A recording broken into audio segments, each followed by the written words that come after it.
Hello! Dans cette vidéo, on vous parle oiseaux. Et oui, le printemps c'est une saison clé pour ceux qui en sont passionnés. En effet, à cette période, ils redoublent d'activité, les voir et les entendre devient alors plus facile. Et alors, pour préparer cette saison, c'est en compagnie de Lucie que nous avons été formés sur quelques chants à reconnaître. Et si toi aussi tu veux progresser, reste bien jusqu'à la fin de la vidéo. Du coup, en période de reproduction, on va beaucoup entendre chanter, mais les oiseaux chantent aussi à peu près toute l'année, même si on les entend beaucoup moins. Généralement, c'est le mois d'août où on n'entend quasiment rien. Après la nidification, en fait, là, les oiseaux sont très très calmes.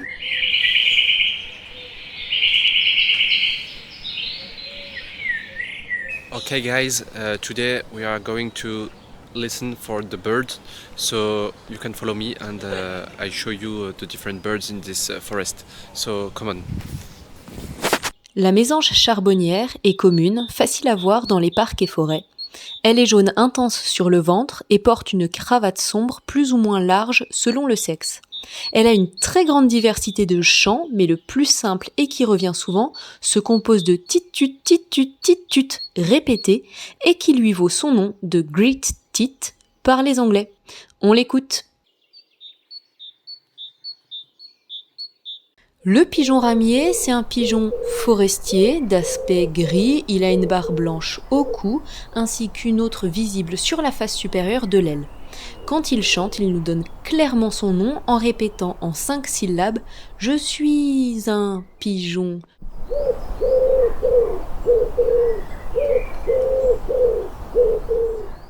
La tourterelle turque est quant à elle plutôt citadine. Elle pourrait se laisser confondre avec le pigeon, car elle est d'un gris homogène, mais elle est toutefois plus claire et porte un trait noir à l'arrière du cou. Elle aussi roucoule son prénom, en 3 syllabes. Tourterelle, tourterelle.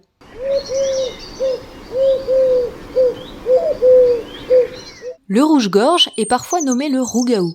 Il a un chant aux accents nostalgiques composé d'une longue phrase et si ça vous parle, on peut dire que les notes ont un son quelque peu métallique qui permettent de le reconnaître. Il est souvent perché en évidence et peu farouche, il est donc facile à observer dans les bois et lisières forestières.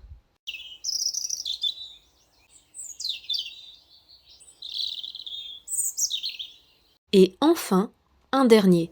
Plutôt difficile à voir, mais qu'on entend régulièrement, c'est le grimpero des jardins. C'est un insectivore dont le nom vient de son comportement à grimper tout autour des troncs pour chasser des insectes. On dit que son plumage est cryptique, c'est-à-dire qu'il se confond avec son environnement, et là, l'écorce des arbres, d'où la difficulté de le voir. Et son chant nous questionne en disant « Didi, qu'est-ce que tu dis ?»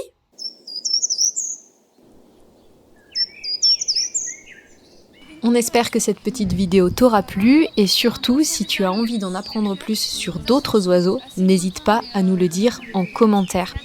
Et on se laisse sur un petit moment de convivialité parce que après avoir écouté les oiseaux, c'est toujours sympa de manger du gâteau et particulièrement en compagnie de Julien. L'autre œil. Non, reste sur le premier, c'était mieux.